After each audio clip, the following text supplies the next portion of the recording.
Alak ay siyang takbuhan ko sa tuwing ako'y may problema. Parang gusto ko lang mag-happy-happy, kasama ng barkada. Ako na mismo nagyayaya sa mga kaibigan ko, mga kumpare ko, tara inom tayo. 6 o'clock ng hapon, start na po kami mag-inom niyan. Pagkatapos niyan, matatapos kami ng mga alas 10. After ng alas 10, parang nabibitin pa. Magyayaya pa kami na magbanlaw sa labas. Iba kasi sa pakiramdam talaga pag talagang nasa impluwensya ka ng alak. Andun yung parang siwal-siwal mo. Andun yung parang antapang-tapang mo. Uuwi siya ng madaling araw, alauna. Minsan wala na sa wisyo. So, pagdating niya ng bahay, gigisingin ka pa. Tapos, ayun, mag-aaway kayo. Paulit-ulit yan, routine na yan. So, parang wala ka talagang peace of mind. So, lagi kang problematic. Ano yung gagawin mo? Talagang dumating na kami sa point na nasaktan ko na siya. So, nasabihan niya ako. Medyo napahiya ako sa mga barkada ko, kaya nagalit ako sa kanya. Yun ang pag-aaway namin na talagang nasaktan niya ako is tanghali. Tanghali pa lang, lasing na siya. Parang wala na talaga kasi siya sa isip niya. Kasagutan kami hanggang sa dumating nga ang point na sinakal ko na siya. Tapos may isang kamay ko, may hawak na electric fan na talagang ipalo ko na talaga sa ulo niya. Andun sa harapan ng anak namin.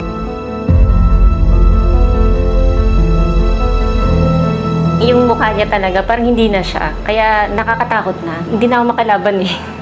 Kasi talagang malakas siya. Then wala, iyak na lang ako. Then sigaw. Kaya narinig kami ng tita niya. Sabi ko, wala na. Hindi na to kayang kasi either kapag i-continue pa namin yung relationship na to, either isa sabi mamamatay. Kailangan na naming maghiwalay talaga. Sabi niya sa akin yung bata. Sabi ko, sige. Kasi nandun na yung trauma eh. So lumipat ako sa Negros, sa tatay ko. Umuwi ako. Then doon ako nagtrabaho. For almost 4 years, separate kami. Talagang nakonsensya ako sa ginawa ko sa kanya. Pero hindi pa yung time na talagang magbago ako. Tuloy-tuloy pa rin yung yung talagang pagkahilig ko sa alak. Ini-introduce ng tiyahin ko sa akin yung isa sa mga sa Humphrey 4 sa ni Bishop Jonathan.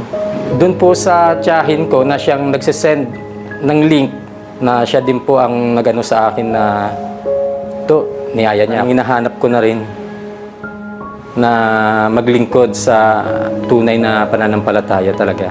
Tapos parang ako sige, parang ayoko na rin kasi ng parang gusto ko nang baguhin yung buhay ko. Parang ayoko na kasi sa ganitong buhay, inom. Ang isa po doon sa mga natandaan ko na message ni Bishop Jonathan na ang Diyos, pag wala ang tao, ay manatiling Diyos. Pero tayong mga tao, pag wala ang Diyos,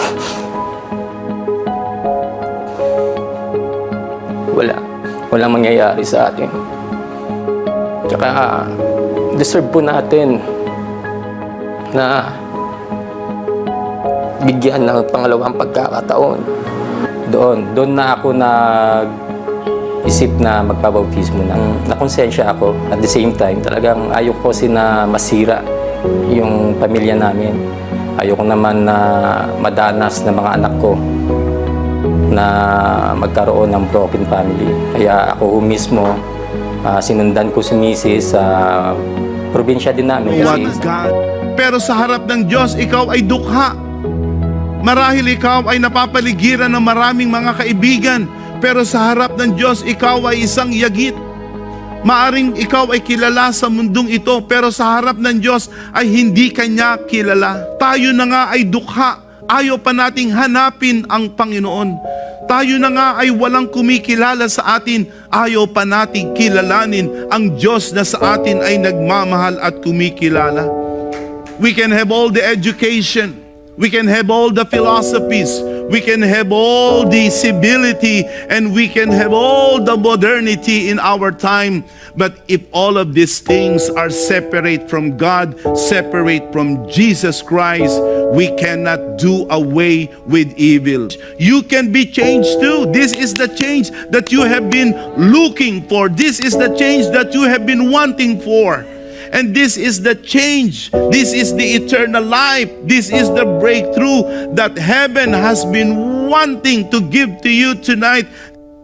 Sumunod siya doon. So doon nagbago siya eh. Nung talagang ako'y na bautismuhan sa Fourth Watch, nagtaka ako na talagang parang nawala yung pagiging manginginom ko.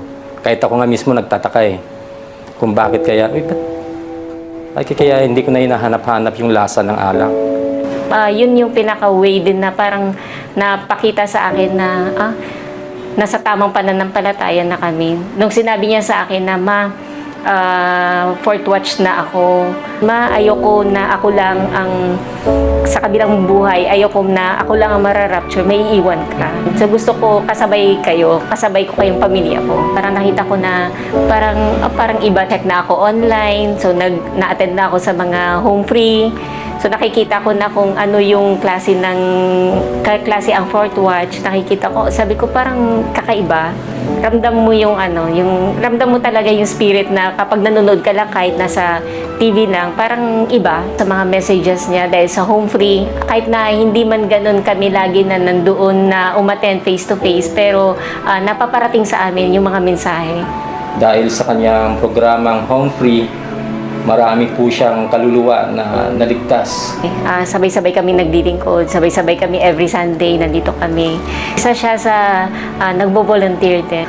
Instead na iparakada niya pa, mas priority niya na ngayon yung gawain ng Panginoon. Bago ang buhay namin. Kung dati yung buhay namin ay walang peace of mind, ngayon masasabi ko na talagang yung family namin ay buo at nandun na yung peace of mind mo, masaya ka. Masayang maglingkod sa Panginoon pagkasama mo yung buong pamilya, lalo na yung mga anak mo. Ang ginawa ng Panginoon sa buhay ko, mula sa madilim na kalagayan, ginawa ng Diyos na ilagay sa kaliwanagan.